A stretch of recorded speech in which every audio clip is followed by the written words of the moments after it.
Milton Creagh and Associates and Pride Youth Programs present Milton Creagh with a vital, relevant message for today's generation. To have Milton speak in your area or to order additional materials by Milton Creagh, please listen to the special message immediately following this presentation.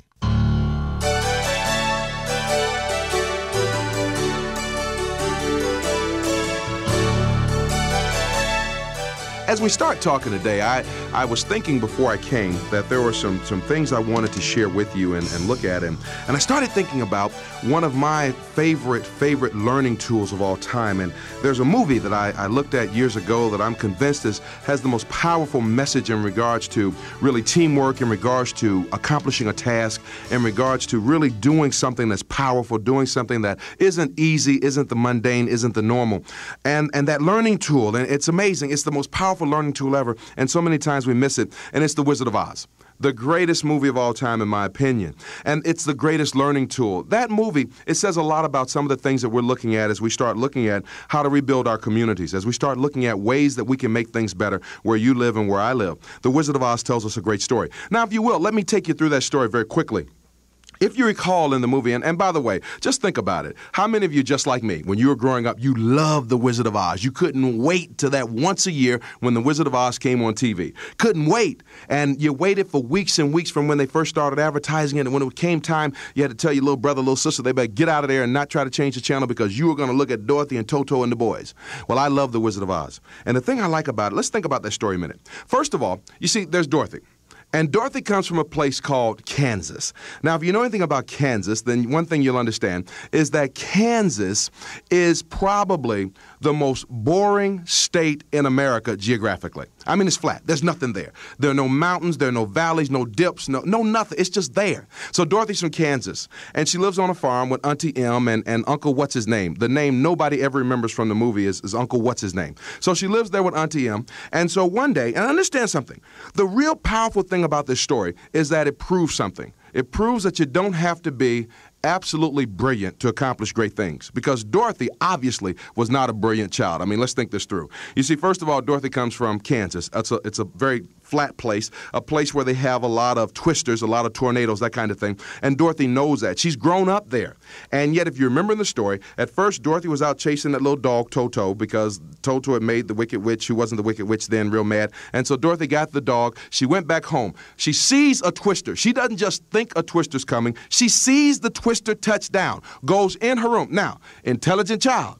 Twister comes. She lives in Twister country. Does she go get in the storm shelter? No. She goes in the house. Then when she goes in the house, does she get in a closet on the floor? Does she get under the bed? No. This child sits on the bed looking at the window, waiting for the glass to be blown in and to cut her up. Intelligent child. So first we know Dorothy was not the most intelligent person on earth. And so what happens? Twister comes. Twister lifts Dorothy up. It lifts the house up and it takes it away to some place that we call Oz. And then, all of a sudden, Dorothy lands in Oz. She looks around. She grabs her dog. She walks to the door. And then she says the most incredibly intelligent thing I've ever heard on any movie in all time. She looks out. Now, you got to understand Oz. You see, she grew up in Kansas, flat, boring kind of Kansas. And then she goes to Oz, and she looks around. Now, understand Oz. In Oz, they've got purple grass. They've got orange trees. I mean, they've got this yellow brick road that's everywhere. And Dorothy comes out of her house. She says the most intelligent thing I think I've heard anybody ever say. She looks at her dog and she says, "Gee, Toto, I don't think we're in Kansas anymore." Intelligent girl, intelligent girl. So she gets out, and then she decides as she looks around. And see, Oz was a wonderful place. I mean, they had these little short people called munchkins. Now, I'm 6'7" and a few pounds, and I guess the munchkins look to Dorothy the way most of you look to me, short. And so Dorothy came out, and she says, "Gee, look at these short people and everything." And then Dorothy wanted to go home. Now, understand what home represents. I'm convinced that to Dorothy, home represented getting back to the way she thinks things are supposed to be.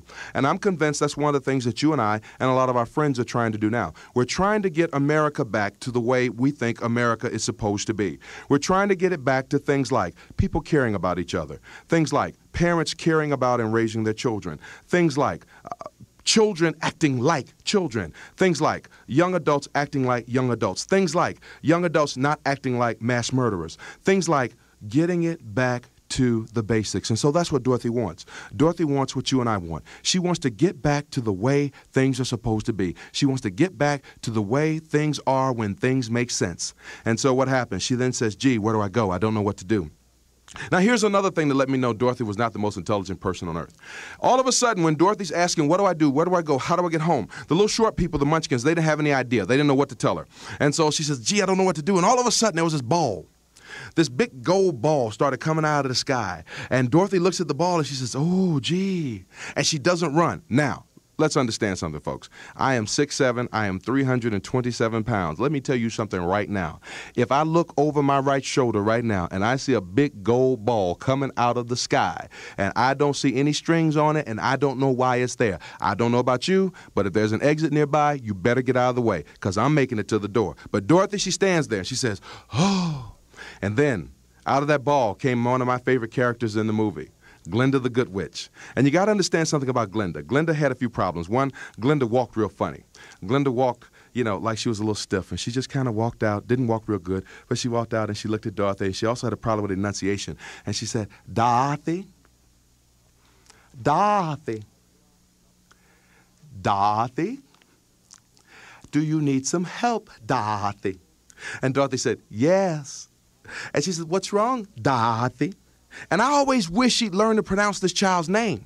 And she kept saying, well, Dorothy, what do you need? And finally, Dorothy said, I want to go home. I miss Auntie M. I miss Uncle what's-his-name. I want to go home. And so then Glinda the Good Witch says, well, Dorothy, what you must do, you must go to see the wizard. Because he really is a whiz of a whiz, if ever a whiz there was. And so Dorothy said, the wizard? And she said, yes, the wizard. And so Dorothy said, well, how do I get there? She says, well, he lives in the Emerald City. He lives in a green city. Now, let's think about this. I grew up on the south side of Chicago. Personally, I don't want to go to a green city. When I think of green, I think of mold, mildew, fungus, all that stuff. But anyway, he lives in the Emerald City. And so Dorothy's going to go to the Emerald City. She says, well, how do I get there? And then Glinda the Good Witch said, well, Dorothy, follow the yellow brick road. And Dorothy said, follow the yellow brick road? And one of those little munchkin people, I think he got a little bit ticked off that it was taking Dorothy so long to figure this out. And he said, follow the yellow brick road. And so then Dorothy started to follow the yellow brick road. Now, understand one thing else, too. See, Dorothy also was kind of a bad child, too, because what did Dorothy do? But when she first got there, she did a couple of things. One, she landed on the Wicked Witch of the East, which means that she ticked off the toughest person in town, the Wicked Witch of the West. And then, not only that, Dorothy was like a little bad child. She took the Wicked Witch's stuff. She took her shoes, put her shoes on her feet just like they were hers, just like kids beat up another kid and take their Nikes from them, put them on their feet like they're theirs. So Dorothy got the shoes on and she started following the yellow brick road. And so then she walked real funny too. She said, follow the yellow brick road. Follow the yellow brick road. Follow the yellow brick road. Follow the yellow brick road. And then all the munchkins said, follow the yellow brick road. Follow the yellow brick road. And so then Dorothy started following the yellow brick road, and she started going because she wanted to go home. She wanted to get back to the way things were. And you know what most of us have done? We have jumped on the yellow brick road. We've jumped on this yellow brick road of trying to find out how can we keep kids drug-free. We've jumped on the yellow brick road in terms of trying to find out how can we get kids to stop being violent with each other. We've jumped on the yellow brick road of trying to find out how can we make our schools more effective. We've jumped on the yellow brick road of how can we make our community safer again. And so we got on that yellow brick road looking for a way to find our way back to the way things are supposed to be. And so Dorothy was on the road. But you know something? Sometimes it's mighty hard to do things by yourself. Dorothy found she couldn't do things by herself. So she looked for some help. And she found somebody. She found some people who went on her trip with her. And if you recall, the first person she found was who? The Scarecrow.